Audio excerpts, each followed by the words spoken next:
Hoy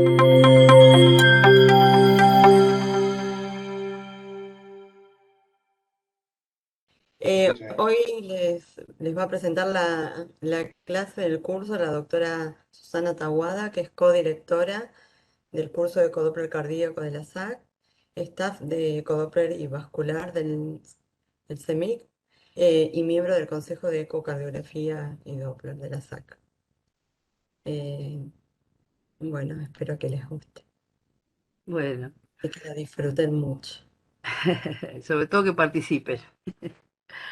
Bueno, buenas noches a todos. Bueno, muchas gracias, Isela. Bueno, siguiendo un poquito con el hilo conductor de estas charlas tan brillantes que han tenido, donde se ha explorado por un lado primero lo físico, los principios físicos, luego todas las modalidades de eco bidimensional y posteriormente Doppler con la doctora Majul, pulsar continuo, y después con el doctor Rostelo también, los cortes y demás. Nos quedaría darles herramientas para que ustedes puedan ya empezar a aplicar conceptos básicos desde la física, desde la hemodinamia, y yo particularmente enfocarme en todo lo que tiene que ver la ayuda del Doppler para todo lo que es valoración hemodinámica, áreas y gradientes en general, sobre todo de las principales valvulopatías.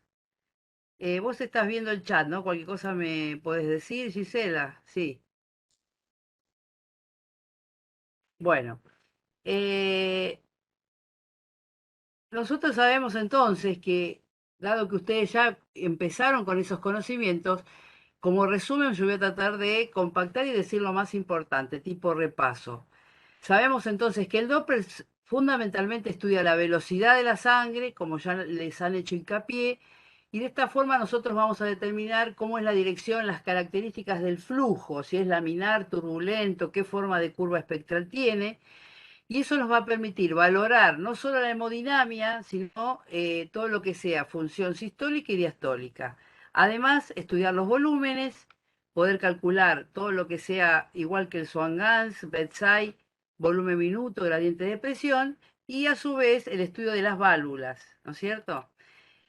Entonces, cuando nos referimos nosotros en esta charla, vamos a tratar de enfocarnos en eso, en el estudio del flujo, de la velocidad de flujo, de los gradientes de presión y las ecuaciones que utilizamos en física habitualmente en forma práctica. Yo ya esas clases, el doctor Miguel ya brillantemente las ha explicado.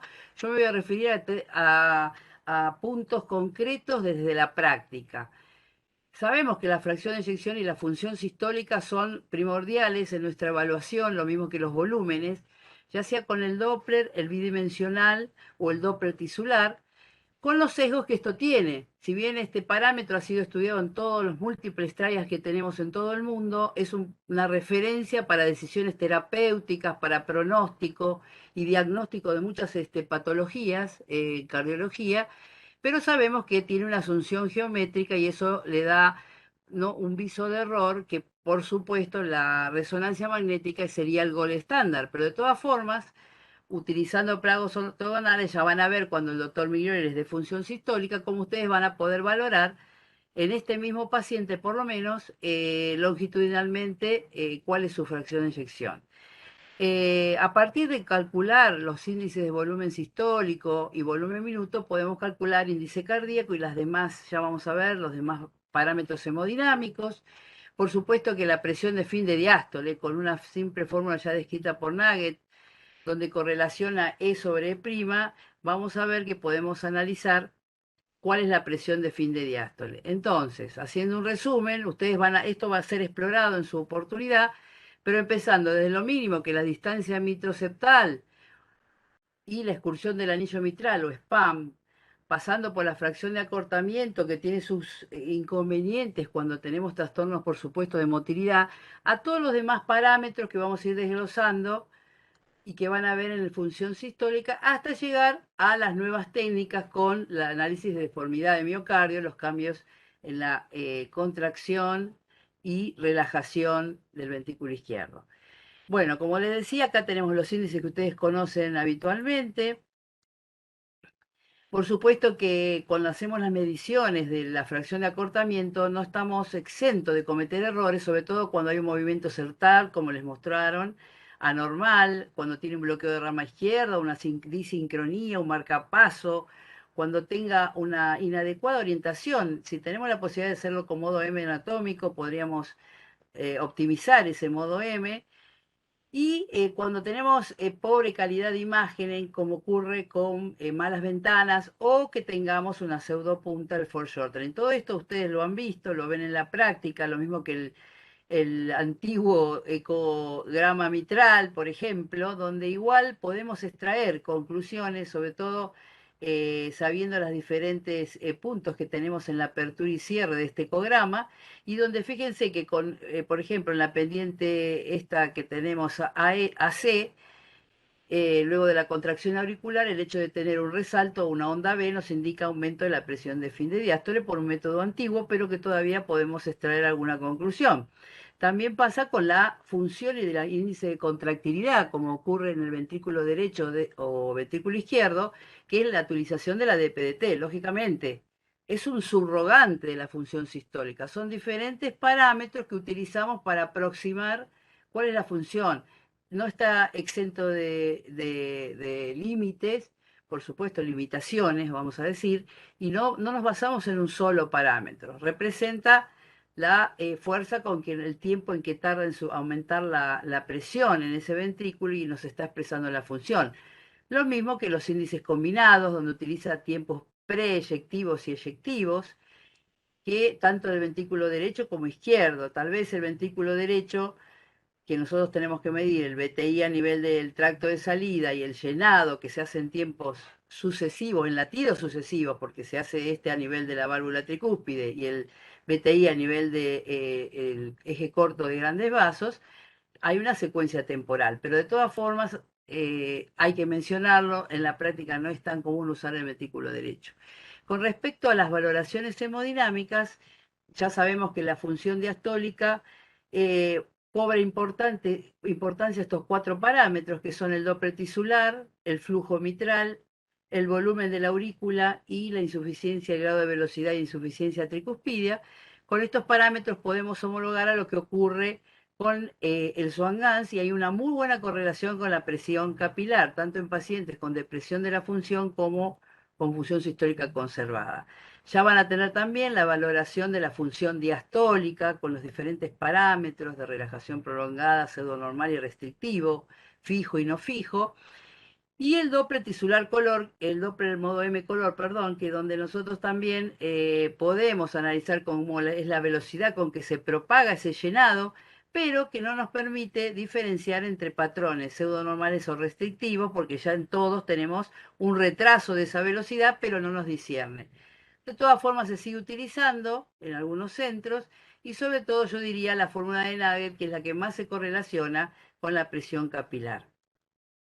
Con respecto a los valores normales, ustedes los conocen bien, y con respecto al volumen sistólico, desde el bidimensional nosotros podemos hacer una valoración del tracto de salida, que sabemos que aplicando la fórmula área del tracto por BTI del tracto, con la limitación que el tracto sabemos que no es, se lo van a escuchar muchas veces, circunferencial, sino que puede ser ovoide o de diferentes formas, inclusive, digamos, ha habido estudios donde hay diferentes formas durante el ciclo cardíaco. De todas formas, se utiliza todavía utilizando el área de ese tracto por el BTI del tracto de salida. Y de esa forma tener el volumen sistólico a partir de multiplicarlo por la frecuencia cardíaca volumen minuto y sobre indexándolo el índice cardíaco. A partir de esos parámetros podemos hacer el resto de las mediciones, siempre y cuanto más fórmulas hacemos, más posibilidades de error, pero en un mismo paciente cometeríamos el mismo error en forma longitudinal. Entonces podríamos comparar en el mismo paciente. Es una forma no invasiva de valorar. Lo mismo ocurre con el corazón derecho, la valoración de la presión sistólica pulmonar a través de un subrogante que es la insuficiencia tricuspidia, que ya lo habrán visto, y tratando de valorar cuál es la presión en la aurícula derecha a partir de la colapsabilidad o no de la vena cava. Entonces acá tenemos cómo medimos la presión sistólica con el principio de Bernoulli, 4 por velocidad al cuadrado, nos va a dar el gradiente, ese gradiente lo sumamos a la aurícula derecha. Hay cosas que tal vez ya ustedes conocen, pero hay personas que recién se inician en la ecocardiografía y debemos empezar de menor a mayor. Bueno, el análisis de la forma espectral que se le daba importancia para, sobre todo, el tiempo de aceleración del flujo pulmonar como una medida indirecta de si existe aumento de presiones pulmonares. Ya van a ver ustedes el capítulo de hipertensión pulmonar. Generalmente este tiempo de aceleración que se toma desde el inicio al pico es mayor a 100 milisegundos, algunos dicen 120, y la correlación más exacta es cuando está muy acortado, sobre todo recuerdan la regla 60 por 60 que se establecía en el tromboembolismo de pulmón, donde un tiempo menor a 60 se correlacionaba con una presión de 60 milímetros de mercurio en la arteria pulmonar. También podemos estimar la presión media de la arteria pulmonar utilizando, como dice acá, el gradiente protodiastólico de la insuficiencia pulmonar, ya que ustedes habrán visto que utilizando el gradiente telesistólico, nosotros vamos a tener la presión diastólica pulmonar, sumado, por supuesto, a la aurícula derecha. O sea que tenemos posibilidad de medir la presión sistólica, diastólica y media. Sabemos que la presión media es la más importante, ya que con ello más de 25 milímetros de mercurio, nosotros podemos establecer que se trata de una hipertensión pulmonar. A partir de ahí también hay índices para calcular, sobre todo en ejercicio, en ecoestrés, por ejemplo, si se trata de si hay un aumento de resistencias o no durante el esfuerzo. Se ha establecido formas simples como este cociente entre velocidad de la insuficiencia tricuspidia y BTI del tracto, multiplicado por un factor y de un factor de corrección y expresado en unidades Wood. Y en caso de que hubiera una patología como una comunicación interventricular, podríamos calcularlo restándole a la presión sistólica el gradiente entre ventrículo izquierdo y ventrículo derecho, o lo mismo a través del ductus, la presión sistólica menos el gradiente entre aorta y pulmonar. Por supuesto que cuando utilizamos la presión sistólica a través de la insuficiencia tricuspidia, es de esperar que no haya obstrucciones en el tracto de salida del ventrículo derecho, o sea, estenosis pulmonar. En ese caso hay que restar el gradiente de la estenosis, es decir, no tiene que haber compromiso valvular a nivel pulmonar. Bueno, otro parámetro, las venas pulmonares. También se les habló en las clases previas la importancia de las venas pulmonares, de los flujos tanto en las venas pulmonares como también las suprahepáticas como factor determinante de las valvulopatías, en este caso de las venas pulmonares, de una insuficiencia mitral severa, la presencia de flujo sistólico reverso puede ser un signo de gravedad, sobre todo en trance esofágico y por lo menos en dos venas. Bueno, yendo a lo que nosotros hablábamos de la hemodinamia, todo esto que yo estoy hablando, después ustedes lo van a ver explayado en función sistólica y función diastólica. Estos son simplemente herramientas prácticas.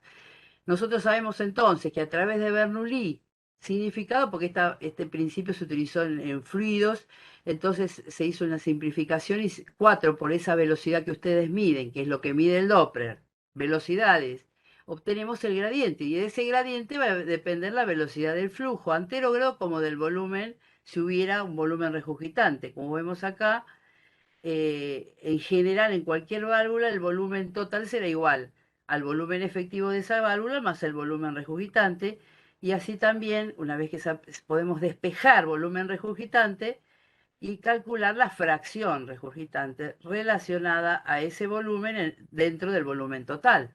Eso ya lo vamos a ir viendo.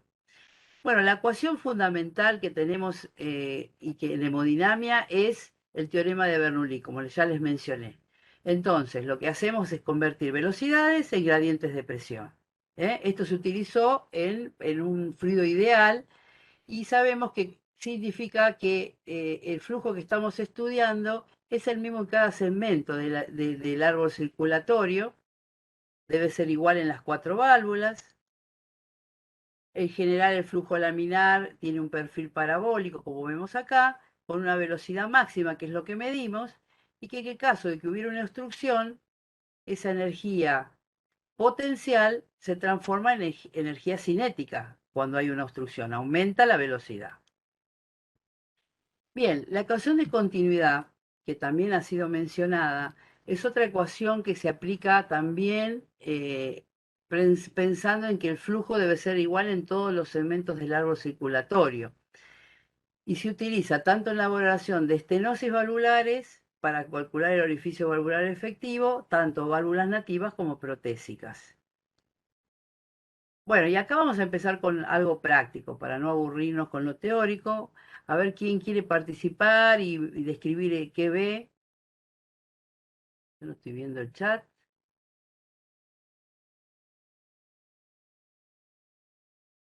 Bueno, no sé si vos ves, Gisela.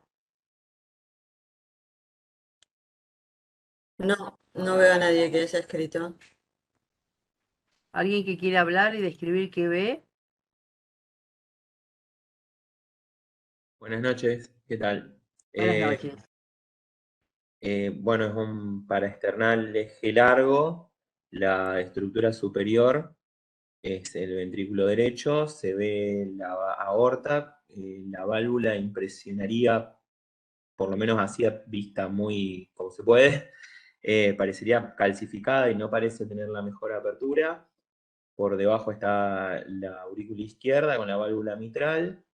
Impresiona, si bien tendría que medirlo con el caliper, tener paredes engrosadas, tanto septal como pared posterior, y tendría que Bien, verla bien en movimiento, a ver la función ventricular, si bien no es lo óptimo como para evaluarla, como para tener un pantallazo general.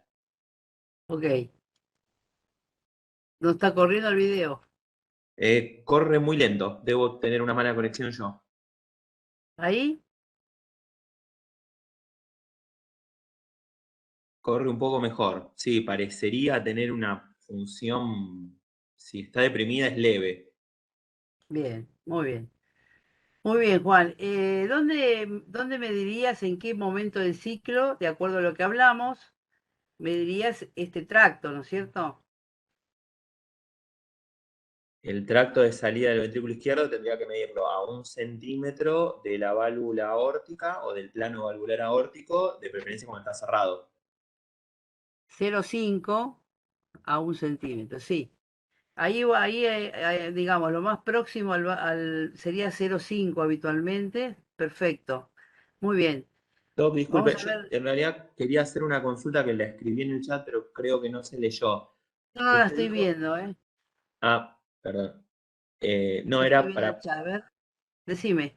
No, la consulta era la siguiente. Eh, yo por lo que leí, para calcular el volumen minuto, recomienda el plano aórtico o el tracto de salida del ventrículo izquierdo, pero se podría teóricamente medir en cualquier otro plano, por ejemplo, pulmonar o mitral, siempre y cuando no haya valvulopatía. Sí, lo habitual es porque tenemos más a mano medir esto y la ventana, por ejemplo, para external eje corto, nos da bastante variabilidad, ¿no es cierto? La medición del tracto de salida. Es más, hay gente que no calcula ya los QPQS en ciertos shunts, porque cuando tiene que medir el volumen minuto pulmonar, el principal problema que tenemos es la medición del tracto de salida del ventrículo derecho, que, digamos, hay variación, mucha variación interobservador o intraobservador. Entonces, digamos que si bien este tracto, que después vas a ver, como en algunos casos recomiendan utilizar el 3D transtorácico, que podríamos aproximarnos más a medir ese área, todavía en la práctica se sigue usando y el más usado es a nivel de la aorta, que la tenemos a mano. No sé qué opina Giselle. Gisela. ¿Estás muteada o no? Sí, sí, justo me escribieron y no te escuché la pregunta, perdón.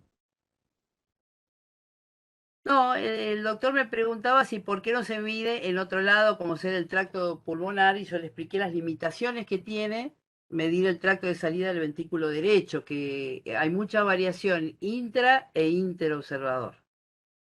Claro. Sí, opino lo mismo.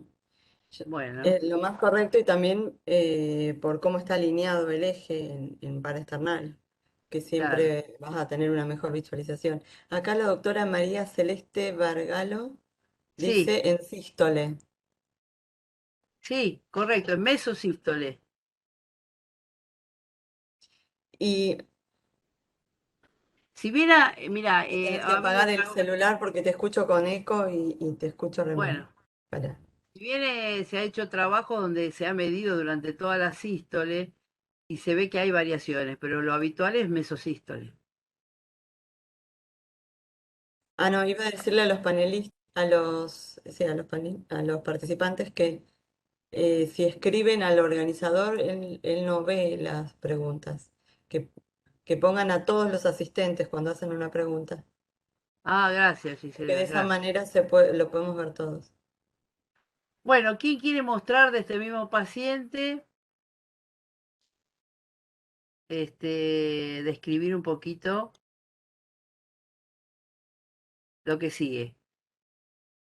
Si no empezamos a decir nombres, ¿eh? Bueno, a ver, si no decís vos, Gisela, que yo no tengo la lista acá. A No- ver, primero que me aparece es Alexander Porrillo. bueno, a ver, Alexander. Esto es repaso, es un eco de la rutina diaria, digamos. Hola. Sí, hola, ¿Qué tal? Buenas noches, doctora. buenas noches. En la imagen superior izquierda parece ser Sí, un cuatro cámaras. Se está apuntando hacia él la válvula mitral, midiéndose muy los bien. flujos. Se está midiendo eh, sí, se está midiendo el flujo de la válvula mitral, digamos. Eh, ¿Qué sería esto? ¿Qué parámetros podemos mirar acá? Esto es repaso de lo que ya han visto, ¿no es cierto? Es simplemente cómo haríamos un eco, como vimos este paciente, estamos hablando de ecuación de la continuidad y estamos viendo que, bueno, analizando un paciente que, como dijo tu compañero, Juan, tiene una disminución de la apertura. Entonces estamos valorando la función diastólica.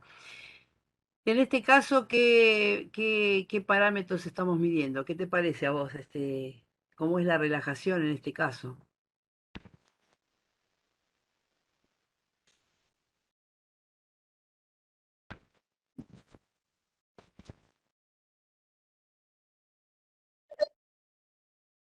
O el que quiere Digamos, opinar, ¿eh? No sé, el que quiere para- opinar. por lo que se ve en la imagen, buenas noches, Buenas es noches, un, Ana. es un patrón de lo que está midiendo es, o sea, el llenado mitral parece como un patrón de distensibilidad disminuida con un E Perfecto. sobre A de 0,6 y ahí también lo que mide es el tiempo de desactivación de la válvula mitral que parece ser normal, digamos. Bien, para valorar esta función que vos me decís, como bien correctamente decís, es una alteración de la relajación. ¿Qué otros parámetros, sabés, que usarías para definir función diastólica? Aunque van a ver, si no lo saben, no importa. Yo pregunto, porque no sé si todos hacen eco, si están familiarizados o no con la terminología, un poco O lo sea, que se habló en las clases.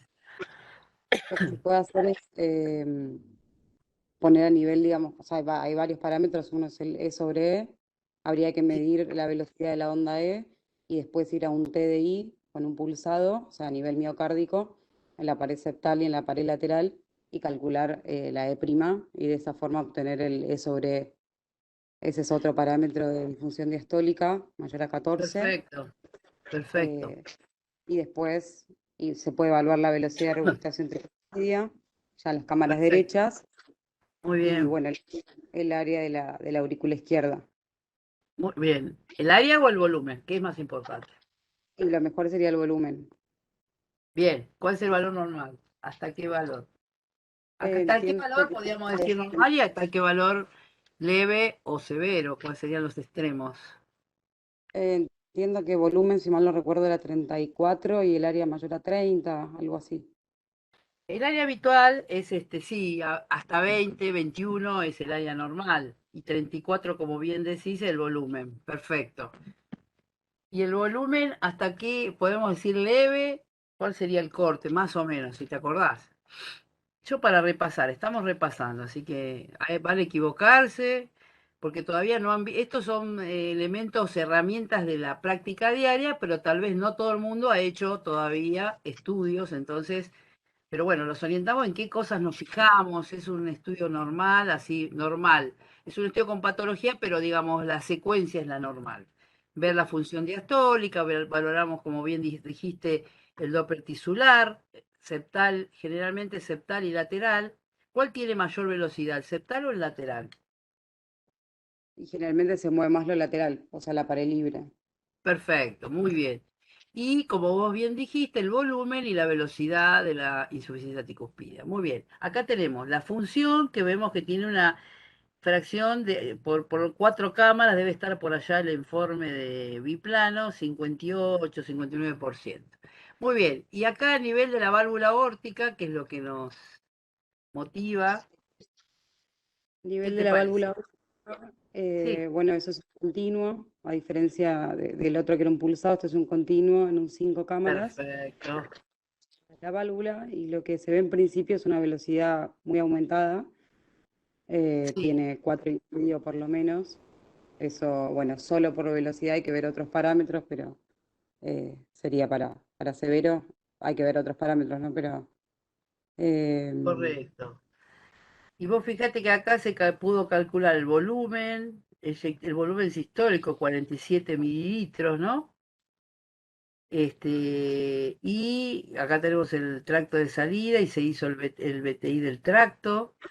Y lo que yo les muestro acá en la pantalla es el índice adimensional. Ya lo van a ver cuando vean valvulopatía aórtica, ¿eh? Yo les estoy dando para que si ustedes en este momento tienen que ver un eco, por lo menos se presenta y van a decir, bueno, tiene un aumento de la velocidad, tiene en el eco bidimensional, no habría la válvula aórtica con calcificada.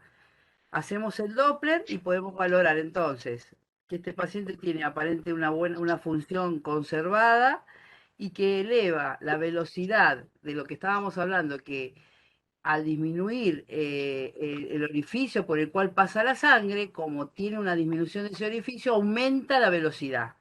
Por lo tanto, el gradiente, que es la ecuación que vimos de Bernoulli, 4 por velocidad al cuadrado, nos da un aumento de velocidad que indica por estos parámetros ya lo que dicen las guías, que es más importante la velocidad que el área, más de 4 con un gradiente más de 50, indica que es severa, ¿no? Y cuando tenemos una función tal vez no un poco alterada, también es importante este índice, que no sé si lo han escuchado, el índice Doppler, también le llaman índice adimensional. ¿Alguien lo conocía? Ya será visto en su oportunidad, así que no se preocupen que cuando vean valvulopatías, todo esto es una clase sola nada más que de valvulopatía aórtica, así que el índice adimensional, que es muy importante para nosotros en Doppler, la relación entre el tracto de salida sobre el BTI del tracto de salida sobre el BTI aórtico y severidad. ¿Alguien sabe cuál es el criterio de severidad de la estenosis? Punto de Por corte por 0,25. el coeficiente adimensional es menos de 0,25 porque relaciona Perfecto, más de 4 veces el aumento de la velocidad a nivel de la válvula. Entonces sería perfecto, una velocidad mayor a 4 sí, y bueno, esos serían correcto, parámetros de severidad. perfecto. En este caso era 0,15. Bueno, cierra todo. En este caso cierra todo. Muy bien. A ver, ¿quién quiere describir entonces el siguiente? Para que sea dinámico y que veamos no solo teoría, sino ir interpretando, van a ver las diferentes. ¿Qué les parece? No sé si llegaron a ver el primer clip. Buenas noches, hablo Horacio. Horacio, bienvenido. Bueno, Decime. en la primera imagen se ve un parasternal izquierdo. Bueno, se ve. No sé si está ciclando, ¿eh? Ahí Sí, está ciclando. ahí empezó. Se ve una hipertrofia, me animo a decir que ya es severa del ventrículo izquierdo, una importante calcificación sobre la válvula aórtica, una insuficiencia aórtica excéntrica que va hacia la válvula anterior. Eh, Después, la aorta parece estar conservada en tamaño, pierde algo en su arquitectura. En el eje corto, sí, A ver si cicla. podemos ver este. O sea, cuando viste acá en el primer bucle, ¿cómo te pareció la función de, o sea, está hipertrófico, como bien decís? Sí, sí puedo ciclar. A ver si no cicla bien. Claro, cuando ponemos mucho, por ahí no cicla bien. A ver. Vamos a ver si cicla ahora. A ver. Queda fresado. Ahí. A ver.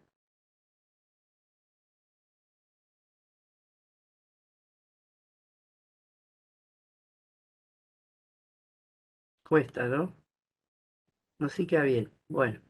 A ver este que tiene Ahí un va. eje corto. Son pesados los bucles a veces y cuesta más. Bueno, pero Y como vos bien dijiste, no parece una función extraordinaria, ¿no? una valoración subjetiva es un deterioro moderado. Muy bien, perfecto. Los diámetros, ustedes los indexan a ver quién mide un diámetro diastólico de 63. El septum mide 16,9 y 13 de pared posterior. Sí, una hipertrofia excéntrica. Muy bien, ¿qué parámetros tomás para decir si es hipertrofia concéntrica o excéntrica? Cuando la pared del septum, la pared posterior y Diámetro el, diastólico. El diámetro diastólico para decir hipertrofia excéntrica. excéntrica, sí. ¿Qué más? Estoy tratando de recordar los cuadrantes de Ah, ahí está, exacto. Bueno, la masa, la masa, Espesor importante parietal. la masa, y el espesor parietal relativo. ese que me falta. ¿Eh? Sí, Sí. A ver, quiero ver si yo poniéndolo en minimizado puedo manejar mejor los bucles. A ver ahí. Sí, me parece que sí. La función, ves lo que decíamos, ¿no? sí, Acá en eje corto. ¿Qué eje que tenés acá? A la derecha, arriba. eje corto a nivel de los músculos papilares, un poquito agarro la base de la mitral, pero ahí en ese corto parece moderado severo ya la función ventricular. Ujú, muy bien. Sí, da la apariencia esa cuando, sobre todo, cuando es hipertrófico, peor. Bueno, acá tenés la válvula aórtica. Siempre que empezamos este paciente, vamos al eje corto, ¿no? A ver quién lo describe. Vale equivocarse, ustedes valvulopatías no vieron, solamente estamos viendo gradientes anormales, Parece una hemodinamia. bicúspide, che. ¿Cómo? Parece una bicúspide. ¿Quién habla? Horacio. Horacio, muy bien, Horacio. ¿Te impresiona la bicúspide? ¿Vos cómo la valorás la bicúspide? ¿En diástole, en sístole? No, siempre con las valvas bien abiertas en lo que se pueda. Eh, Perfecto, muy bien. sí. Es la tipo A, creo que es la más clásica, que es la que se abre en pelota de rugby o una intermedia ahí, ¿no? Y se anima a una... Algunos les dicen tipo 1, que es la sí. derecha y la izquierda. Y también impresiona verse una coronariana que no sé si es en un loop se ve. Se ven las coronarias. Sí, Ahí no sé si aumentó la ahí, imagen. sí, ahí está. ¿Dónde ubicarías la coronaria izquierda? A ver. No, cuando uno se mete, no Ya importa. estamos, ya. Sería la derecha, ¿Eh? me parece que es, no, la circunfleja, pero es. A ver, decime dónde ubicás la Izquierda. coronaria izquierda. Vos solo te metes y yo no te pregunté. Bueno, pero no importa, repasamos Ahí, así aprendemos todos. en hora ¿Qué te 15 parece? hay una coronaria. Digamos, en teoría, ¿dónde la verías? ¿Cómo la buscas? La izquierda. Y en el contacto con el seno coronario izquierdo, pero al tener dos senos ahí ya no. En eje ¿En corto de grandes dónde? vasos, ¿En Ah, sí, qué? en eje corto grande. claro. ¿En qué ¿Sobre parte? la Sí, válvula doctora. pulmonar o sobre el septum? Sobre el ¿Sobre dónde septum. la buscas? Sobre el septum. ¿seguro? Y ahora ya no. Bueno, ahora espera, vamos a llevarte nosotros. Decime cuál sería la valva que ves, si fueran tres, ¿cuál sería la valva que ves arriba, acá, donde no sé si se La ve mi cursor, coronaria derecha, arriba. sí. Hacia la derecha de la pantalla, ¿cuál sería? La izquierda y la que está en contacto con el septum interauricular, la no coronaria. Por eso. Vos razonás, seguro que lo sabés, porque si vos me estás diciendo que la no coronariana, o sea, donde no salen las coronarias, está en el septum interauricular, o sea que de ahí, no. Te Ujú. quedan dos. La Sí, derecha o la izquierda, ¿ok? sí. Porque a veces uno lo prende de memoria y no lo razona, ¿viste? Pero bueno, justamente del seno izquierdo se ve por encima de la orejuela, como te mencionó el doctor Rostelo, que a veces se ve, si se ponen a ver acá hay una uñita, a ver si lo logro frizar, ¿lo ves? Ahí se ve. Esta especie de uña. Bueno, arriba de eso se ven dos líneas paralelas que constituyen el tronco de la coronaria izquierda. No sé si lo llegás a ver, yo lo Sí, veo de sí, sí. acá. Y por debajo se ve la vena pulmonar. Perfecto. Bueno, por eso es que, digamos, las coronarias es importante identificarlo. ¿Y la derecha dónde estaría? ¿Te acordás que el doctor también lo mencionó? Y saliendo La del septum. coronaria derecha. ¿Alguien se acuerda?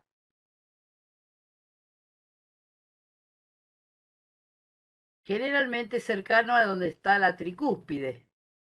A veces es más difícil verla porque no están en el mismo plano. Entonces, pero bueno, se ven dos niñitas más o menos cercanas a la tricúspide. Bueno, muy bien. Vamos a achicar esto y seguimos. La próxima, a ver si abre. Bueno, acá, ¿qué les parece?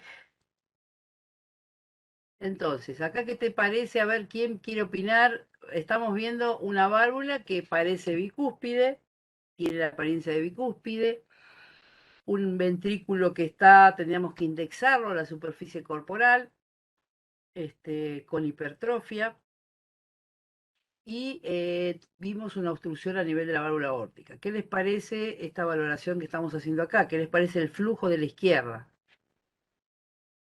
Hola, ¿qué Parece, tal? parece Ah, flujo de perdón. una Hola, insuficiencia aórtica moderada. muy bien. ¿En qué te basás para decir moderada? Por el tiempo de impresión. Perfecto.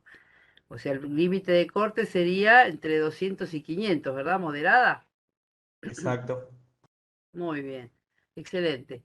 Muy bien. Lo que uno cuando ve la válvula aórtica, no siempre, mira, acá estamos en tres cámaras, ¿no? Que es el eje que habitualmente podemos alinearnos cuando tenemos una insuficiencia excéntrica, como en este caso. Era difícil alinearse, porque eso, no sé si los remito a la primera, si se recuerdan, que era bastante excéntrica la insuficiencia. ¿La ven? Que Sí, bien sí. dijo tu compañero que pegaba justo en la valva anterior mitral. Bueno, en ese caso es válido, a veces si no podemos alinearnos 5 cámaras, nos vamos a 3 cámaras apical, que ahí valoramos bien la insuficiencia aórtica. Pero ¿qué les parece la válvula aórtica? Aparte de Estaremos, estenótica está insuficiente, tiene la pequeña insuficiencia ahí. está bien, pero estas velocidades, está bien que, ¿por qué les parece que cuando yo veo velocidades bajas, en qué cosas me fijo? La ¿Qué función posibilidades ventricular, tengo? La fracción de eyección. Perfecto, la función ventricular, ¿qué más? el La, área, Sí, la presión arterial también. la presión arterial, muy bien. ¿Y qué puede pasar con la dirección de ese jet? ¿Estaré bien alineada? No.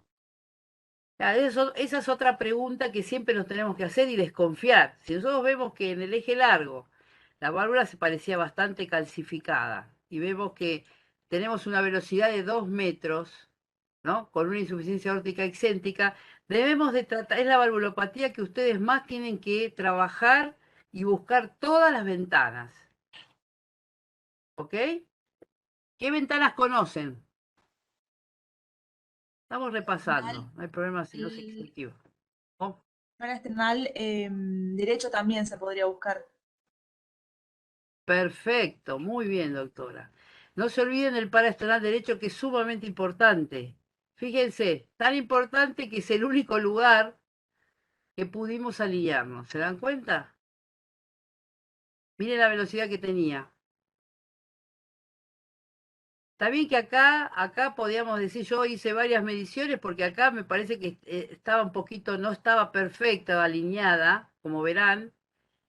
El BTI no está bien, tan prolijo, entonces volvimos a medir acá, abajo a la derecha, pero coincide con una velocidad de 5,7. Sí, crítico. O sea, bien severa. La verdad que era llamativo. Fíjense que como era tan excéntrica, eso es algo que tengan en cuenta. Como bien dijeron ustedes, las posibilidades de que no tengamos una buena velocidad, a pesar de que veamos que está calcificada, son entonces, primero que no estemos bien alineados al flujo, es una de las más frecuentes, por lo cual tenemos que buscar las distintas ventanas. Segundo, que el deterioro de la función haga que sea de bajo flujo, bajo gradiente, ¿no es cierto? En este caso, si bien la función no es buena, como bien dijeron ustedes, a mí también visualmente me parecía por lo menos leve a moderada, llamaba la atención cómo tenía semejante velocidad. Un ventrículo que está bien deteriorado, es raro que tengamos estas velocidades, ¿verdad? Y otra cosa que llamaba la atención, bueno, valorando la insuficiencia aórtica. De la estenosis aórtica dijimos que buscamos todas las ventanas. Ahora vamos a la insuficiencia aórtica, que como ustedes bien dijeron, era muy excéntrica. ¿Qué ventanas utilizan? ¿Saben? ¿Alguno tiene experiencia? Ahí, en la parte superior derecha de la pantalla, creo que es una supraesternal que está viendo Perfecto. la aorta, bueno, torácica, la descendente. Muy Y bien. abajo a la izquierda de la pantalla es la aorta abdominal que vemos flujo reverso. Muy bien. ¿Hay flujo reverso acá? No, en Protodiastral, realidad no. ¿Y a solamente qué corresponde este flujo negativo que veo acá? Repaso de los flujos normales, ¿no? Porque yo les estoy dando cosas patológicas, pero para que ustedes, si ven una estenosis aórtica, por lo menos van a tener en cuenta estas cosas que hablamos acá. a la Se van a ir elasticidad, la familiarizando. arteria. Generalmente se debe es lo mismo que significa este llenado protodiastólico que ven en la imagen de supraesternal, ¿no? El llenado coronario, que es en diástole y que ocupa habitualmente la protodiástole. Acá, como vemos, hay un flujo, que esto es muy común de ver, es muy difícil cuantificar por el supraesternal, porque si no manejamos bien las ganancias, van a ver que van a ver todos los flujos, pueden llegar a tener oro diastólico en aorta torácica. Entonces, pero nunca nos basamos en un solo parámetro. Como bien explicó tu compañero, la estenosis parecía más que leve, si bien era muy excéntrica. Puede ser que este flujo sea holodiastólico acá en la aorta torácica descendente, y además habíamos visto un tiempo de bipresión compatible con moderada. O sea que tenía una enfermedad aórtica, predominio de estenosis severa con insuficiencia moderada. Pero llamaba la atención esto. ¿Ven? Este paciente tenía sus complicaciones. En la textura, ¿no? La textura del miocardio. Los hipertróficos suelen tener fibrosis moteada, Sí, pero bueno, era un hombre de mediana edad que tenía una válvula bicúspide, una miocardiopatía hipertrófica, ¿no? Amiloidosis. sí. Y era una probabilidad. Está en estudio, pero digamos algo que, bueno, le hicimos de strain. A ver quién sabe, alguien salve qué es el strain, qué mide. Ya no hace falta que lo sepan, ya lo van a ver, todas nuevas tecnologías, pero hay gente que tiene experiencia y ha visto. ¿Qué les parece? En realidad lo que hace el strain es mostrar el grado de deformación miocárdica tomando 2 puntos con sístole y en diástole, el cual se hace durante el mapeo, tanto en sístole como en diástole, y la imagen es una imagen medio sugestiva es la imagen en bandera de Japón, que es sugestiva de miocardiopatías restrictivas, como por ejemplo amiloidosis. Perfecto, que está conservada la motilidad en la En la zona punta. apical, claro, y las bases y segmentos medios disminuidos. Así que tenía morfológicamente toda la apariencia, pero bueno, está por confirmarse, pero sí tiene una estenosis muy severa, una bicúspide muy severa, una estenosis severa. Muy bien. Ah, parece que salimos. Bueno, sigamos entonces. Bueno, acá un poco resumiendo lo que vimos entonces, por ecuación de la continuidad, calculamos el área. ¿Se escucha bien, Gisela? Sí. ¿Se Yo tengo escucha? dificultades con el audio, pero no sé si soy yo o... Escucha bien, ¿eh? ¿Ustedes? Bueno, perfecto. Se escucha. Entonces, resumiendo, lo que hicimos es medir y utilizar en este caso la ecuación de la continuidad, sin dejar de valorar el resto de los parámetros, que son la función ventricular, la presión arterial que tenga el enfermo, si tiene o no arritmias, la frecuencia cardíaca, todas esas variables modifican, ustedes ya lo van a ver cuando vean valvulopatía aórtica, que tenemos que tener en cuenta todas esas variables y aplicar entonces ya la ecuación de continuidad para ustedes ya tiene que quedar clara, en donde nosotros establecemos que en todas las válvulas debe existir el mismo flujo, entonces el área de la válvula aórtica tiene que ser similar al área del tracto y cuando queremos utilizar uno particular, aplicamos esta fórmula. Creo que les quedó clara. Bueno, eso espero. Tiene limitaciones, sí, lo que hablamos, la geometría del ventrículo y del tracto de salida, que, bueno, justamente es lo cuestionado, donde colocamos el volumen de muestra, el perfil que tenga ese flujo, y, como dijimos, la infraestimación de la velocidad pico, que en este caso, cuando valoramos la insuficiencia aórtica, veíamos 2 o 3 metros en la válvula aórtica, pero no nos cerraba que la válvula no abría.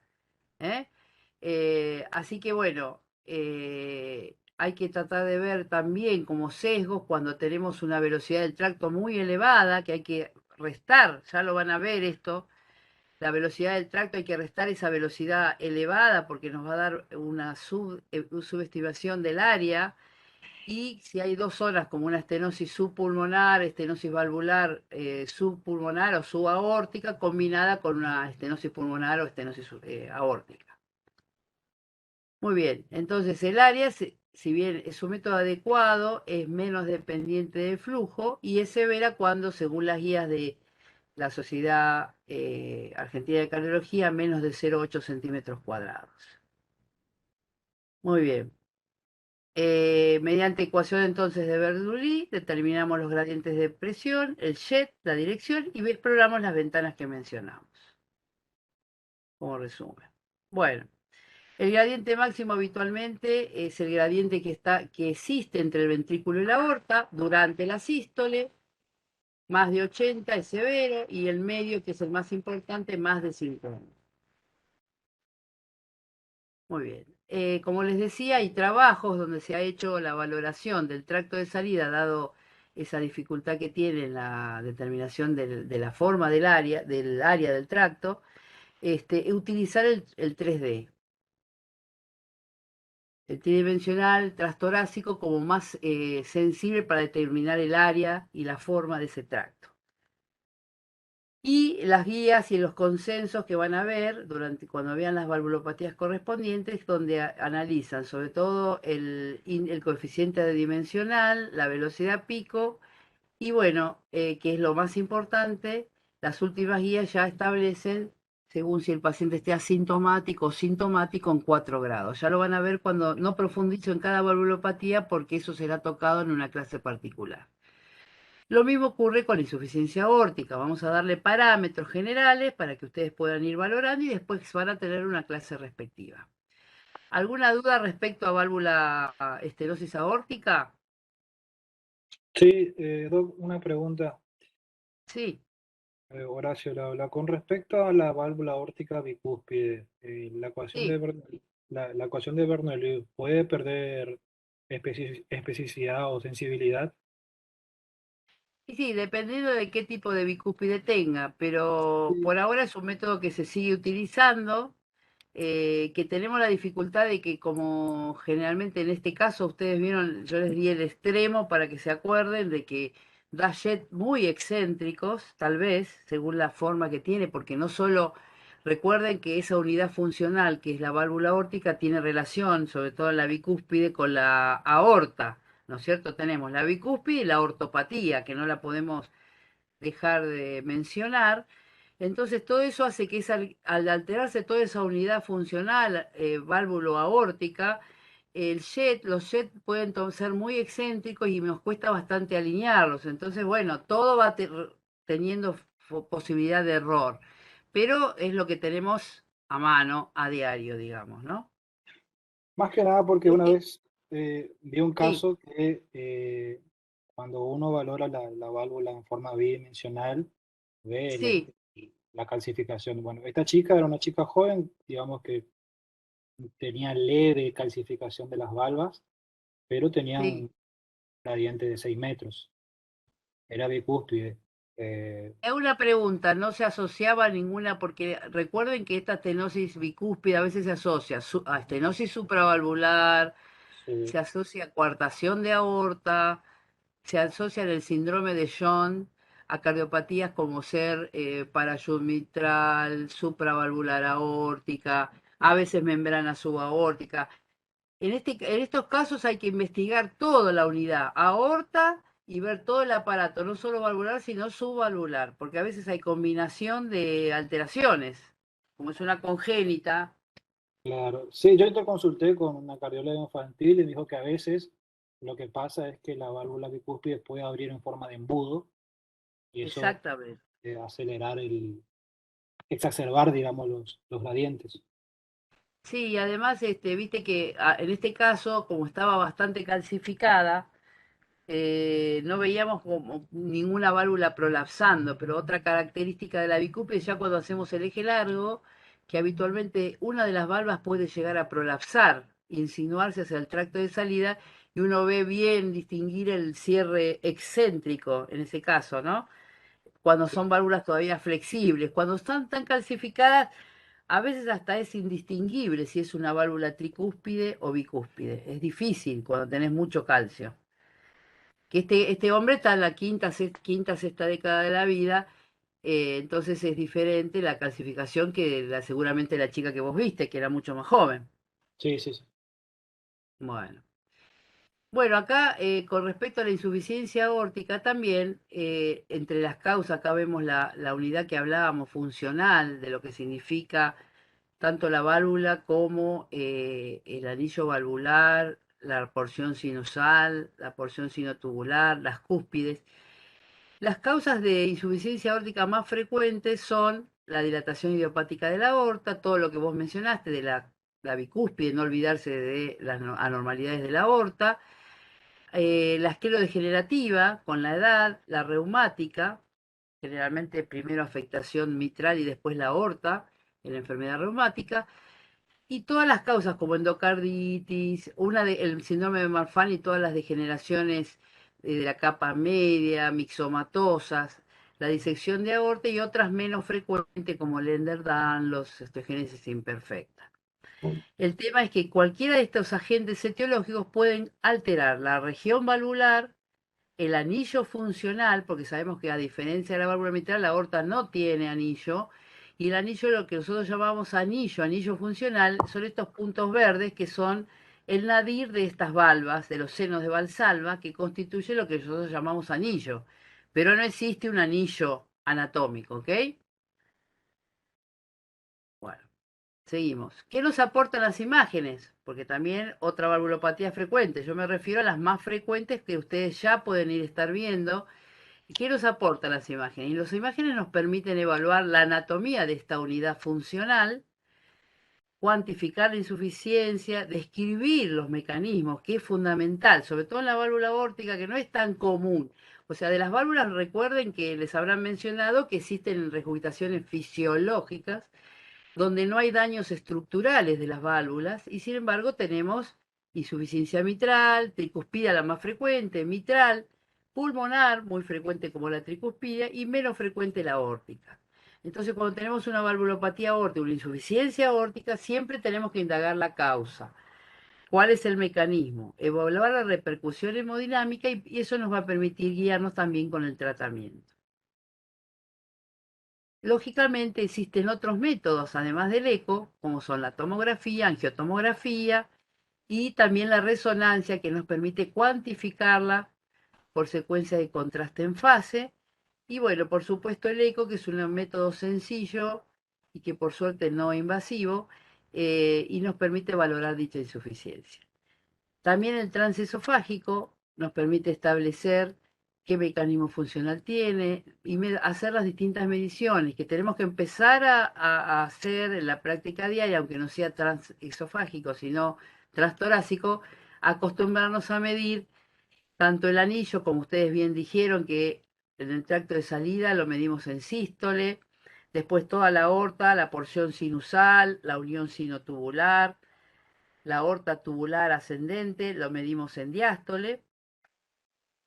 Y en algunos casos, cuando nosotros tenemos que intervenir esta válvula, es muy común que se necesite medir la zona de la altura que tengan los senos, si hay coaptación o no, cuál es la coaptación óptima, y se hacían coeficientes de relación entre el tracto y el anillo, la altura de los senos, etcétera, para decidir cuando un paciente tiene una valvulopatía aórtica o una disección aórtica o alguna patología de reemplazo, un aneurisma de aorta, ver qué va a hacer con esa válvula, si va a poder hacer una resuspensión de la válvula o la debe cambiar, y debe reunir ciertas características, lo mismo como es el jet, si es excéntrico o no, para tomar la conducta terapéutica.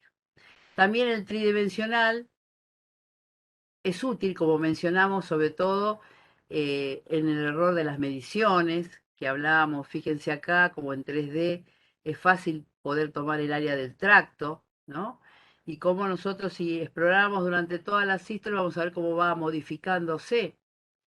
Y podemos valorar con el 3D en distintos momentos del ciclo cardíaco y de ahí cuantificar la gravedad. Eso para cualquiera de las valvulopatías, el ORE, la vena contracta, y también ver e identificar cuál es el mecanismo y el grado de reparabilidad. ¿Cómo cuantificamos la insuficiencia aórtica? Ya les digo, todo esto, tómenlo con calma porque esto lo van a ver después en forma particular. Simplemente para que ustedes tengan algunas herramientas, hemos pensado que decir un panorama para que puedan ir valorando las valvulopatías. En todas aplicamos más o menos los mismos principios, que es medir la relación de Seyet en este caso, la relación que tenga con el tracto de salida, ese jet de insuficiencia aórtica, la vena contrata, el PISA, el volumen regurgitante, todas las medidas, como ustedes vieron acá, el tiempo de mi presión. Y acá vemos dónde lo podemos medir. Si sabemos lo que es la vena contrata, es el espacio donde, fíjense que la válvula aórtica en este eje largo paraesternal es donde mejor se puede valorar la vena contrata y a veces medir el ORE. Es la porción donde se acelera más el flujo, donde es más pequeña, ¿no es cierto?, que lo que sería el flujo de convergencia proximal. La vena contrata es una zona más angosta y después se produce un efecto que es como un efecto spray dentro del jet de insuficiencia aórtica, donde se ve la dispersión de las velocidades. Por eso que debemos medirlo bien a nivel del plano valvular.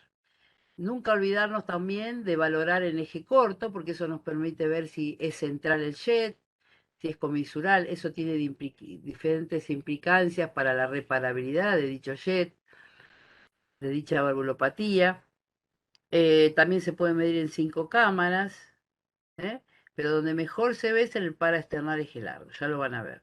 Por supuesto, en el supraesternal para ver si hay flujo, como vimos, oro diastólico reverso, y la valoración de las pendientes de ese flujo, que cuanto más aguda va a ser esta pendiente, más severa, ¿verdad?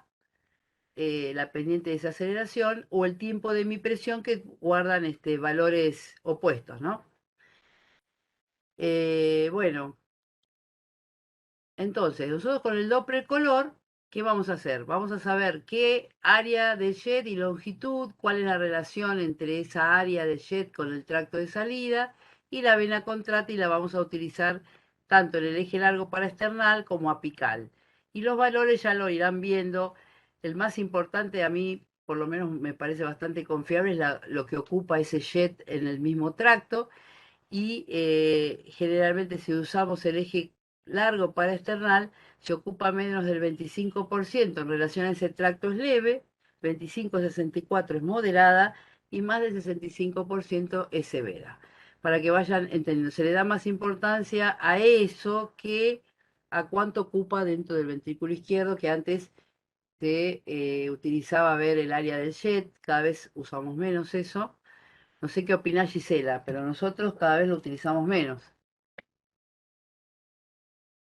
No sé si está muteada Gisela. Ahora sí. Sí, yo lo que más uso es la vena contracta. Muy bien. Sí, la vena contrata, si vos la visualizás bien a Y nivel obviamente farmacológico. los otros parámetros accesorios como el reflujo diastólico en la aorta abdominal, Claro, los el criterios de reflujo severidad. diastólico en la... Sí, otros criterios. Pero de todos estos, el porcentaje del área también es el que uso yo. Claro. Bueno, hay personas que son refractarias a medir la vena contrata en general, porque considera que se mide en un solo frame y que no es lo que ocurre tal vez durante todo el ciclo. Y hay cuestionamientos, yo le doy las dos visiones. Cuestionamientos respecto a que en tridimensional sería más útil ver ese área, porque bueno, depende como si estamos viendo un flujo que es tridimensional, tal vez los detractores de dicha medición piensan que no es lógico medirlo en un solo frame. Bueno, pero cada uno tiene su interpretación, su experiencia, y además que yo creo que nunca nos basamos en un solo método, porque particularmente en esta valvulopatía es importante también la repercusión hemodinámica. Si nosotros tenemos un jet que nos parece moderado severo con un ventrículo normal, no tenemos signos periféricos, insuficiencia aórtica, el paciente está normotenso, la verdad que debemos pensar cuál es la repercusión, ¿no es cierto?, en esa cavidad. Y lo mismo la toma de decisiones, es una valvulopatía que, como tiene un periodo de 2, 3 décadas asintomático, es muy difícil a veces tomar una decisión respecto a la terapéutica.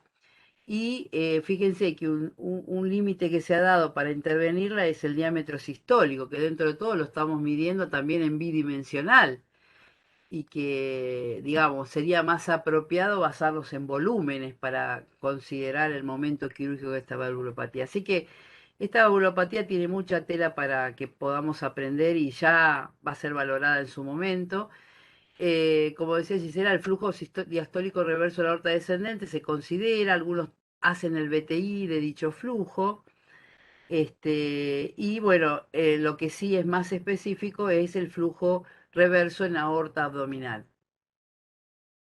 Por supuesto que la clasificación de la etiología se basa a Carpentier, se hizo una homologación como la clasificación de Carpentier y se la dividió en diferentes tipos, que ya lo van a ir viendo, según sea secundarias o primarias, cuando está comprometida la aorta fundamentalmente y dentro las cúspides son normales o están perforadas, tipo 1, y después ya las primarias, como el prolapso o la restricción, similar a lo que es la mitral, la válvula mitral, ¿no? Los criterios de severidad, ya lo van a ver también, se hace mucho hincapié sobre todo en la fracción regurgitante, volumen regurgitante, también la vena contrata, lo que en la práctica también se usa, y bueno, y el porcentaje, muchos utilizan el porcentaje que ocupa ese jet dentro del tracto de salida. Bueno, esto respecto al tratamiento, donde yo les decía que, bueno, decidir cuándo operar esta válvula es lo más difícil y se tienen en cuenta también nuevas tecnologías, sobre todo por el periodo en el cual el paciente está asintomático y tal vez cuando ya tiene síntomas ya existe un deterioro de la función y en ese caso la evolución es más grave, ¿no?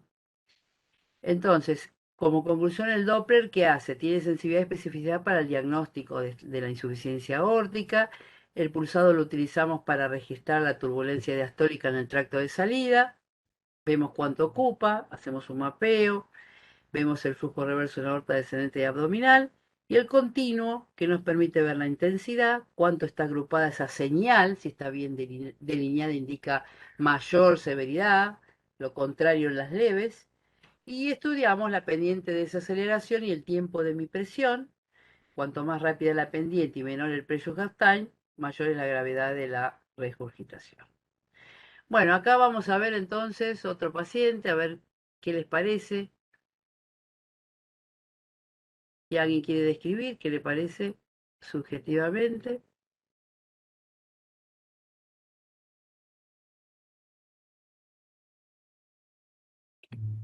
Este es un caso sencillo.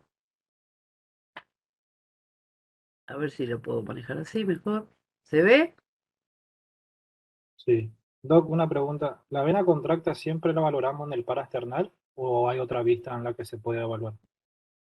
Mira, donde se pueda ver mejor, pero digamos, es recomendado en general, es mejor medirla en el paraesternal eje largo. Bien. Pero se puede medir, si la ves es más difícil verla en 5 cámaras, ¿no? No sé la experiencia de Giselle, que le gusta la vena contracta. Paraesternal, sí, pero muchas veces yo la veo más en el eje largo de la punta, en 3 Apical. cámaras, apical. Sí, sí, apical es como vimos el otro paciente que no nos podíamos alinear, es un muy buen eje para la aorta, para la insuficiencia aórtica. Muy bueno, por sobre todo esas excéntricas podemos alinearnos mejor. Y una Bueno, acá vemos, acotación de sí, las etiologías que pusiste, sí, decime. que hay veces que tienen etiologías mixtas los pacientes. No tanto Sí, en sí, en las insuficiencias aórticas, pero por ahí en las insuficiencias mitrales es bastante frecuente que la etiología sea compartida. No sé, exactamente. dilatación del anillo más un infarto Sí, sí, inferior. sí, sí. Por supuesto, Hoy sí. justo vi un pacientito con una válvula bicúspide Sí. y tenía prolapso de las dos válvulas, de las dos valvas que tenía. Era Que no es tan muy común, ¿no? Que difícil, no es tan no, común. re raro, re raro. Generalmente prolapsa una de las dos. Mm.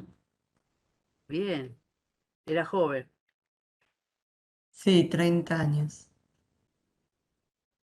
Bueno, fíjense la diferencia, si bien es excéntrica como la que vimos, pero vemos que el jet no sobrepasa la válvula anterior mitral,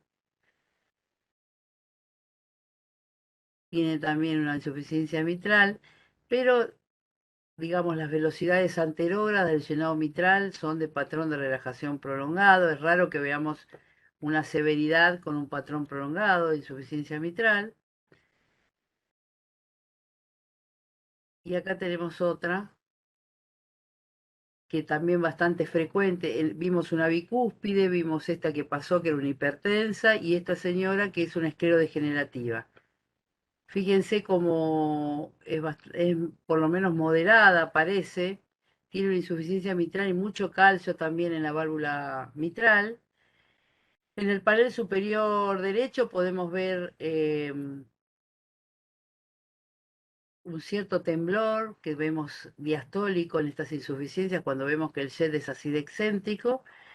Y acá podemos ver el calcio, ¿no? Ya casi nos está diciendo la etiología. Muy bien. Fíjense acá cómo la insuficiencia mitral es la misma paciente, parece más importante, pero acá tenemos otro patrón, a ver, es otro paciente este, con una insuficiencia más importante y porque vemos una velocidad anterógrada bastante importante, de 1,7, ¿no? Acá tenemos una enfermedad aórtica también, pareciera con una área valvular de 0,21, una velocidad de 3,25 y con un pressure time como moderada, como si fuera una enfermedad de grado moderado.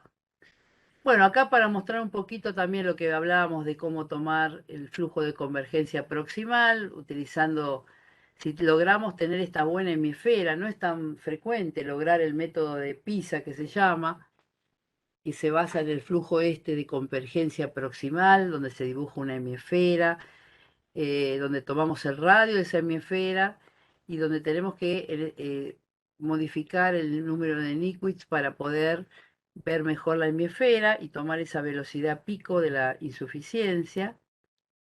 Muchos no les gusta tomar ese a través de PISA porque no siempre vemos la esfera como quisiéramos. Y bueno, y otra vez volvemos a esto que ya lo habíamos repasado. Bueno, acá tenemos otro paciente. Muy parecido también. ¿Qué les parecía? Este se notaba, ¿no? La etiología, a ver, lo paso de nuevo. ¿Qué les parece esa válvula? Con RAFE. Este tenía un RAFE bien notorio, ¿verdad? En hora 2, que es bastante frecuente. Bueno, este paciente también tenía, acá vemos como el jet es también excéntrico, tiene un miocardio, fíjense, una hipertrofia bastante marcada. La insuficiencia aórtica, la insuficiencia mitral. Acá vemos bien la vena contrata también de la insuficiencia mitral. Tenía leve hipertensión pulmonar.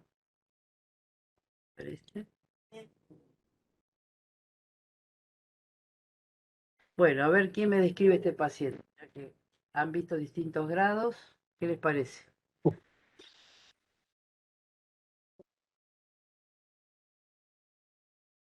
Parece una insuficiencia aórtica severa, pero bueno, también acelera porque tiene hipertrofia severa del septum. Exactamente. Es bastante común ver las valvulopatías combinadas también, ¿no?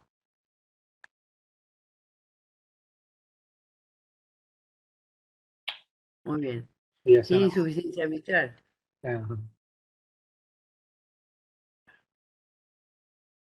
a ver acá este corpo. ¿Qué les parece? El mismo paciente, ¿no?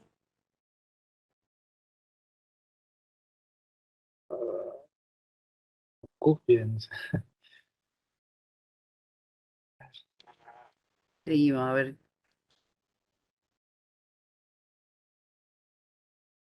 Era muy marcada. Fíjate que si bien se ve, se confunde con el jet, acá es un 4 cámaras y casi entre 4 y 5, ¿no? Y se ve el jet acá, que parece diferenciado de este mitral. ¿El BI qué les parece?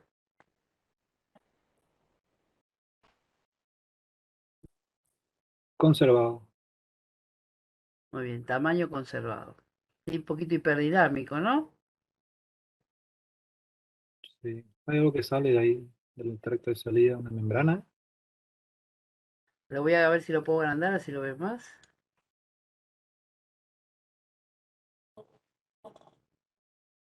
Acá muestro esto por la importancia que referimos de no solo valorar un jet, sino el contexto Sí. y ver la repercusión hemodinámica de todo lo que vemos, porque ¿qué causa podría ser que nosotros veamos un ventrículo chico y veamos una insuficiencia, como vos mencionaste, severa, ¿no? En una Es muy insuficiencia aguda. evidente. Exactamente. Y aparte, fíjense lo que están viendo ahí, es algo bien grosero lo Una que estamos viendo, ¿no? vegetación que causa una insuficiencia aórtica aguda, endocarditis infecciosa. Exactamente. Perfecto. Esto es algo que hay que explorar. Este era un paciente febril que venía de Paraguay, que había estado un mes con fiebre y ingresa por disnea y a clínica porque no había cama y vienen los clínicos y me dicen, bueno, queremos ver porque pensamos, empezó con disnea, que es un TEP, si le puede hacer venoso y venoso, me dice. Entra el paciente, te digo, re ortopneico, digo, no, mira, no te hago venoso, empiezo por el cardíaco porque está muy disneico. Bueno, y me encuentro con esto. Una vegetación de 2 centímetros en la aorta y en la válvula mitral también. Estas son las cosas que tenemos que operar rápido, ¿no?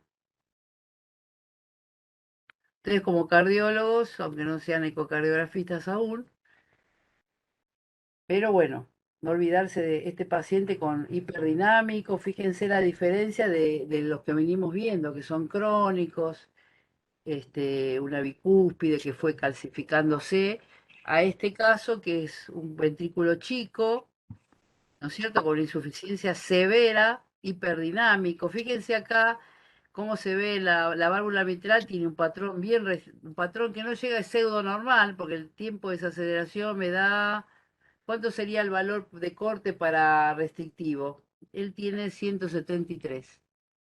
¿Alguien se acuerda? Menos de 120. Sí, 140. algunos dicen menos de 130, ¿no? Milisegundos. Muy bien, este es un pseudo normal. Y fíjense acá en la velocidad aórtica, que es lo más importante, tiene por un lado aumento de velocidad por hiperflujo y por otro lado, fíjense que tiene un tiempo de mi presión menos de 200, con una pendiente pero muy empinada. Fíjense la diferencia de lo que vinieron viendo hasta ahora, ¿no? Entonces, ¿cómo lo mencionaría? Paciente con insuficiencia aórtica severa aguda, secundaria endocarditis, ¿no? Fíjense cómo la válvula mitral hace como un semicierre. Y esto a diferencia de los casos previos, donde acá sí vemos que esta es la aorta abdominal. Reverso diastólico. Se ve bien clarito, ¿verdad? Sí. Acá nada de protodiastólica. Bueno. O sea que vimos los distintos grados, ¿no? Cómo la repercusión hemodinámica es importante, si es aguda o crónica, la tolerancia del paciente hemodinámica, por supuesto, y ese ventrículo chico, y cómo la pendiente en una aguda, a diferencia de la leve, es bien empinada, una pendiente más de 4 metros, ya fíjense que tenía 6,90 metros, y un pressure half time menos de 200, o sea, estos dos valores se van como contrapuestos, indican la severidad de la insuficiencia. Bueno, creo que insuficiencia aórtica vieron todas las posibilidades, leve, moderada, severa, asociada a otras a enfermedad de la válvula estenótica, y también la aguda en la endocarditis. Muy bien, pasamos a otra válvula. Bueno, por supuesto que conocer la válvula mitral ocurre como la aorta, es importante saber todo, reconocer en forma anatómica, para poder después diferenciar los diferentes festones, tanto en la válvula anterior como en la válvula posterior, la forma, el silla de montar, cómo lo podemos valorar por 3D sobre todo, y eso nos va a permitir el diagnóstico, eso ya lo van a ver, no se preocupen, valorar los diferentes músculos que tiene, posteromedio, anterolateral, así que es importante repasar un poquito la anatomía.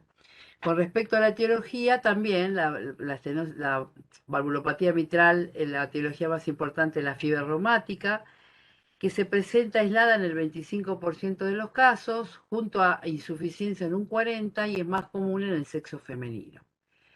¿Puede haber afectación multivalvular? Sí.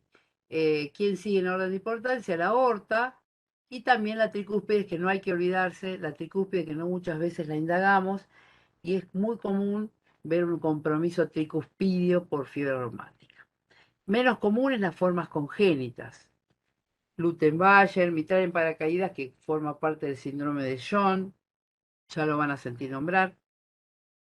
También la válvula mitral en hamaca, que se llama, generalmente parachute mitral o en paracaídas, lupus, artritis reumatoidea, mucopolisacaridosis, mixomas, fármacos, como otras causas menos frecuentes. La evolución en el tiempo, bueno, se cree que siguen habiendo episodios reumáticos que producen carditis o valvulitis reumática, igual que la válvula aórtica se dividió en los 4 grupos, o sea, pacientes que están asintomáticos pero que tienen riesgo, y después la que va siendo progresiva y severa sintomática, y finalmente llega la severa, que es sintomática, donde hemodinamia propone un área menos de 1,5 centímetros cuadrados. ¿Alguien sabe el valor normal del área mitral?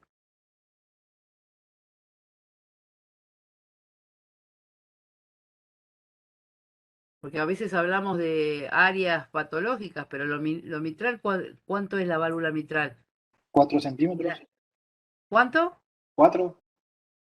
De 4 para arriba, 4 a 6 centímetros. 4 a 6, sí. 4 a 6. Claro, muy bien.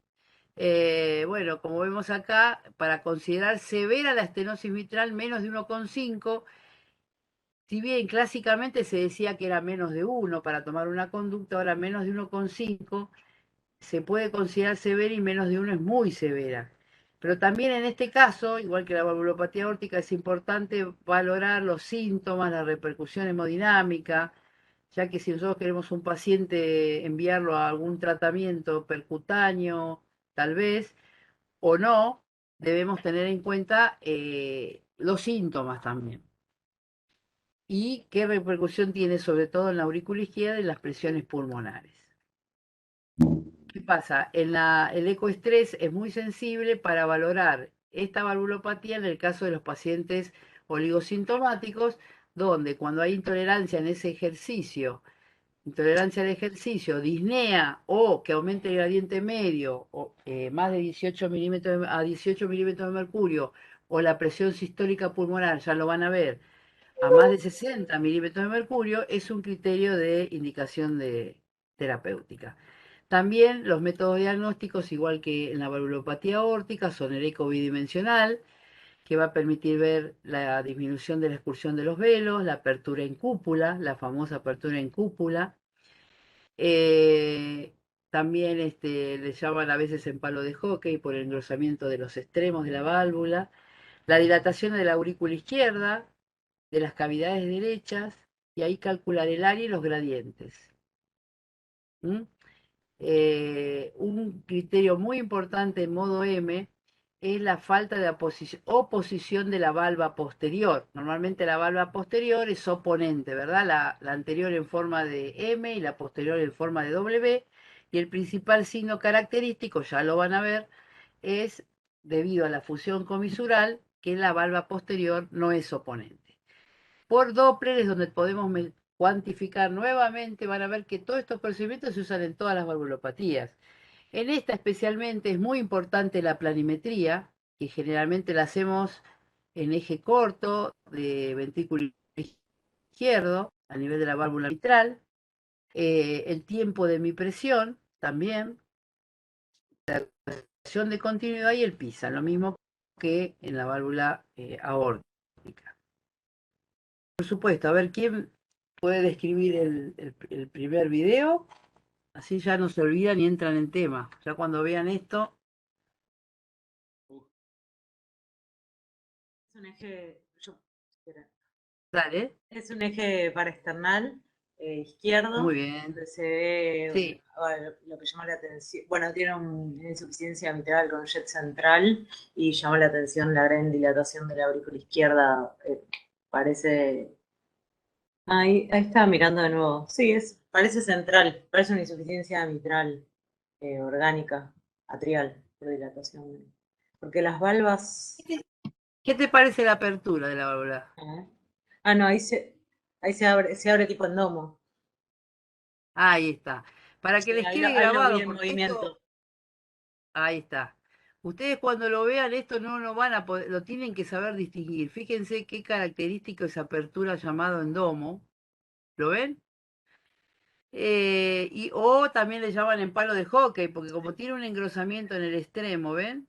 Y acá está disminuida francamente la apertura, porque la forma que tiene la estenosis mitral es como un embudo, donde ustedes para calcular, como dijimos, la planimetría, que es tan importante y se hace en eje corto, en este eje lo que tienen que hacer es tomar la distancia mínima que existe entre estos dos extremos de la valva anterior y posterior, porque cuando van a hacer el eje corto, ya van a ver que les van a explicar esto, que si ustedes pueden estar en la porción más ancha del embudo, la más chiquitita. Entonces, es la única forma a veces de poder hacer bien la planimetría. Y como vos bien decís, también tenés insuficiencia mitral, o sea, es una enfermedad mitral. Y también hay que ver cómo ven la válvula aórtica. Suficiencia severa también. Por lo menos ocupa moderada mínimo, ¿no? Vamos a ver, no me acuerdo bien qué. Acá está, la estenosis, que acá hacemos generalmente el BTI, fíjense. Tiene un gradiente, a ver, 16 de gradiente pico y 8 de gradiente medio. También en la estenosis mitral es importante, igual que en todas las valvulopatías, la repercusión hemodinámica, la presión que tenga el enfermo y sobre todo en la estenosis mitral, la frecuencia cardíaca. Es más, en el informe ustedes deben poner generalmente con qué frecuencia cardíaca se realiza esta medición, porque es muy común en la valvulopatía, ustedes saben muy bien que en la valvulopatía mitral es muy común la fibrilación auricular. Entonces, bueno, en ese caso tienen que tomar por lo menos de 5 a 10 latidos, está descrito, mínimo 5 latidos, promediarlos y ahí hacer bien los gradientes, ¿no? Fíjense acá, tenemos también una disminución de la pendiente, se hizo un BTI, que es la velocidad integral en función del tiempo de todo el flujo mitral, tiene un gradiente medio de 19, un gradiente máximo de 30. Fíjense que en la imagen inferior se ve bien el aliácil y el PISA que tiene. En este caso, como es estenosis y se produce a nivel de la entrada del flujo al ventrículo izquierdo, la hemiesfera, el flujo de convergencia, está del lado de la aurícula. Que cuando vimos hasta ahora lo de la insuficiencia es al revés, ¿no? Está del lado ventricular. El área es el dato más importante para evaluar la severidad y como vimos la fórmula de Huttle, que describió que 220 sobre el tiempo de mi presión nos permite calcular el área. Deben tener la precaución que tiene algún sesgo cuando hay insuficiencia aórtica, en ese caso va a ser menor, al tener una sobrecarga y menor gradiente el ventrículo izquierdo, y también cuando hay arritmias, cuando hay fibrilación auricular, y bueno, todos los cambios que en la compliance, tanto del aurículo como del ventrículo, pueden modificarlo. Arritmias, por supuesto. Bueno, este modo M, como ven, así bien típico, quiero que se lo graben, es una guarda, que se ve justamente pasando en toda valvulopatía, conviene ver la mitral, porque estas son formas bien groseras de estenosis mitral, como ustedes estaban viendo, donde también está engrosado el aparato subvalvular mitral. Pero lo que tienen que tener en cuenta, sobre todo, es pasar el ecograma mitral y ver esta forma que hay de guarda, donde la valva posterior acompaña a la valva anterior, porque justamente es la fusión comisural. Es el signo característico de la estenosis mitral. Como ven acá, la perimetría está hecha en tridimensional, que es lo más sensible, y también se puede hacer en el eje corto del ventrículo izquierdo, como ven acá en el medio. Muy bien. La ecuación de continuidad también se puede hacer en la estenosis mitral. Fíjense que son las mismas herramientas en todas las valvulopatías.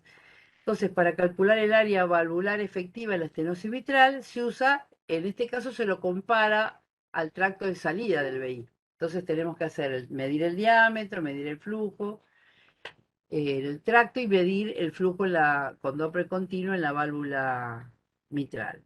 De esta forma, acá algunos en vez de hacer pi por radio al cuadrado ponen 0,785 como factor de corrección, que es exactamente lo mismo que decir pi por radio al cuadrado, por el BTI del tracto sobre la integral de el flujo anterogrado mitral. O sea que es también la ecuación de continuidad para la estenosis mitral. Eso a veces cuando tenemos una valvulopatía asociada, una insuficiencia aórtica y no podemos calcular porque estamos subestimando el área, entonces debemos recurrir a la ecuación de continuidad. El método de PISA también lo podemos utilizar en la estenosis mitral. Sabemos que tenemos que hacer una corrección por el ángulo que tiene, que este ángulo, corregirlo a un ángulo con un ángulo de 180 grados. Pero bueno, es más engorroso, algunos no lo practican, pero bueno, Si vemos un buen, como vimos en un paciente, un buen hemisferio y flujo de convergencia, también lo podemos calcular. Ya lo van a ver en el momento que les toque valvulopatía mitral. El ancho del jet, acá como vemos, se ve bien la hemisfera. Y es fundamental el eco, sobre todo, que lo podemos hacer ya desde el transtorácico con el score de Wilkins, que saben ustedes que ya lo van a ver también, que se divide en 4 grados y sobre un total de 16 y que se le da un puntaje según la movilidad, el engrosamiento, calcificación y el aparato subvalvular. Cuando tenemos de 4 en 16 sería el óptimo, ¿no? Y en ese caso se considera exitosa, menos de 8 exitosa, y ya cuando dudamos es cuando ya es más de 10 se considera que puede ser poco efectiva. No reconoce la calcificación de las comisuras, por lo cual hay otros índices que se utilizan, como el índice de Padial, que sí tiene en cuenta las comisuras. Todo esto ya lo van a ver y sobre todo se sugiere el tratamiento cuando la estenosis es clínicamente significativa con un área menos de 1,5. Muy bien. Bueno, ya es por la altura del tiempo. También querías mostrarles acá como a veces uno ve una válvula que se abre poco, pero ¿qué les parece esta figura? La primera de la izquierda. ¿Es una estenosis mitral o por qué otra causa puede ser? Esta baja apertura. Yo para que diferencien, ¿no? Lo que vimos recién a esto. ¿Qué les parece? Claro, funcional y además porque miren el ventrículo izquierdo, está dilatado. Bien dilatado, con mala función, ¿ven? Una dilatación de 4 cavidades. En este caso, la válvula se abre poco, pero porque hay un bajo gasto cardíaco. Eso también deben diferenciarlo. Este paciente tenía severa dilatación de la aurícula, derecha e izquierda. Acá vemos vimos que con el flujo de insuficiencia pulmonar, como les había dicho, calculamos el gradiente TL diastólico de la insuficiencia. Entonces, 20 más la aurícula derecha nos va a decir la presión diastólica pulmonar.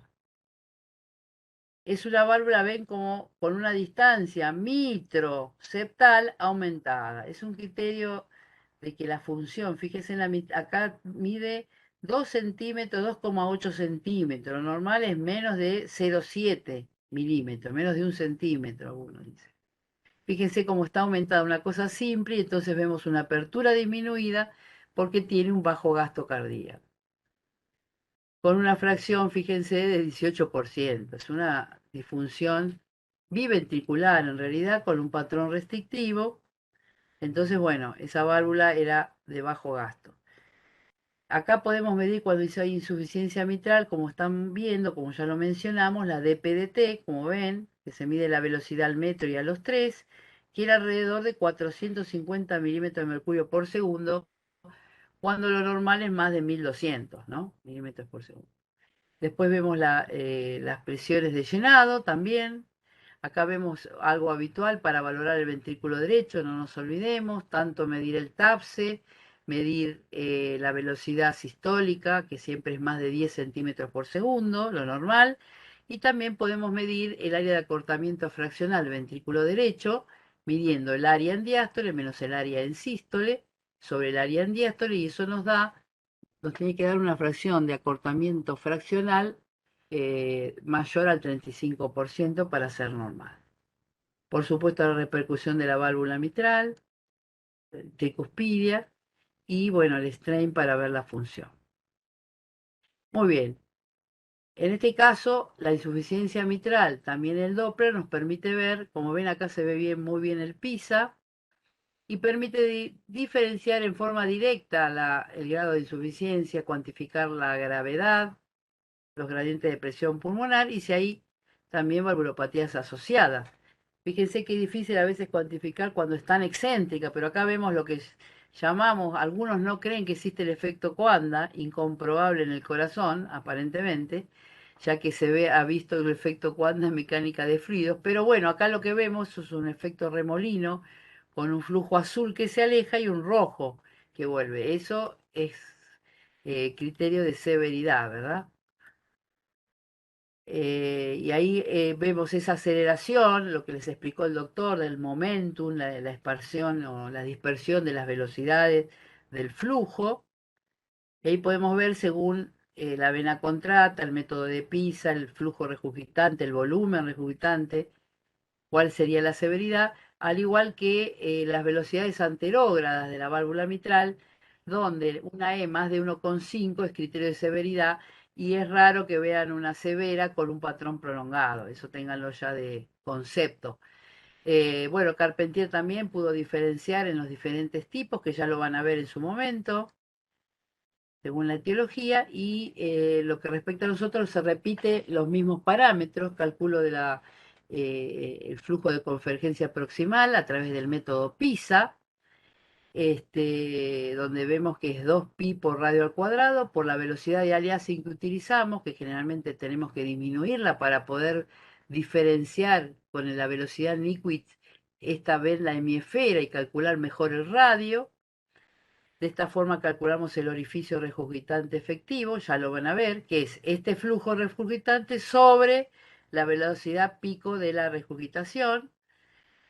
Si ese ore lo multiplicamos por el BTI de la regurgitación, van a tener el volumen regurgitante y así van a poder calcular la fracción regurgitante. Las ventajas que son métodos directos e instantáneos, independientes de otros flujos.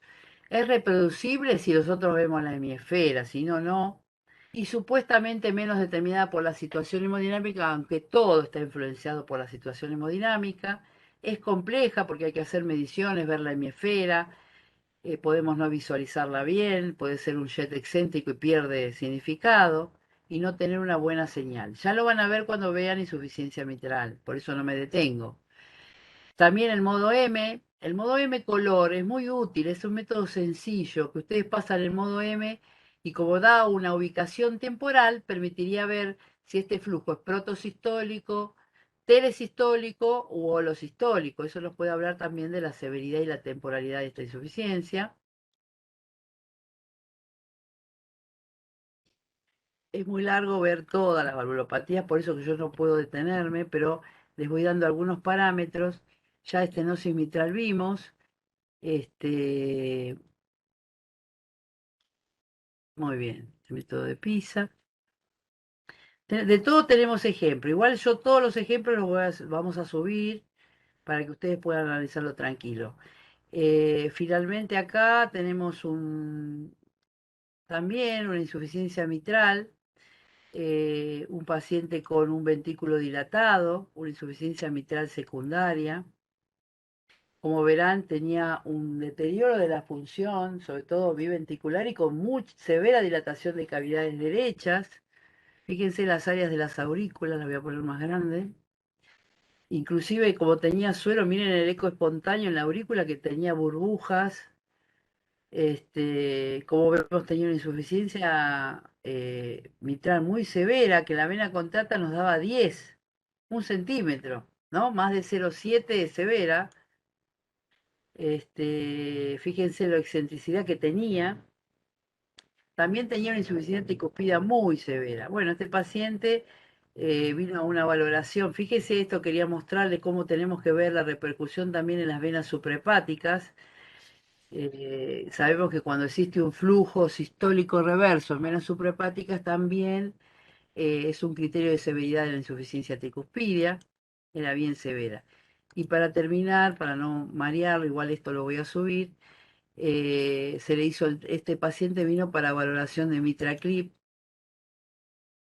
pero la verdad que tenía mucho compromiso de cavidades derechas, tenía una falla derecha, hepatomegalia, tenía hasta inclusive ascitis, y en este caso la verdad que no era el mejor candidato, además que sin tocar esa válvula tricúspide, fíjense la dilatación que tenía de cavidades derechas.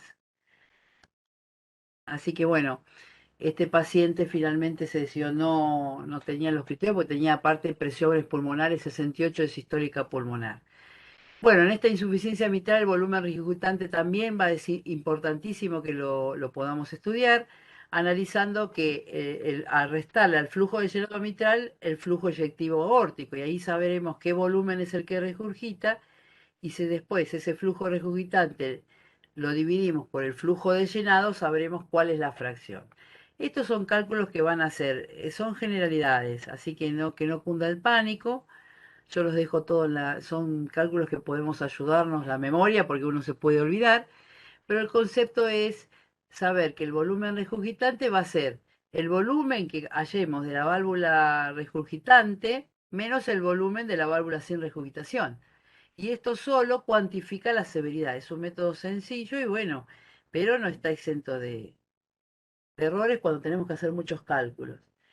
Para finalizar también, bueno, acá viendo esto, les comento, hay un aplanamiento en honor al tiempo, solo para mostrarles cómo se ve en este caso era una hipertensión pulmonar, en lo que hablamos antes del acortamiento del tiempo de aceleración. Fíjense acá cuánto es este tiempo, 67 milisegundos, muy acortado.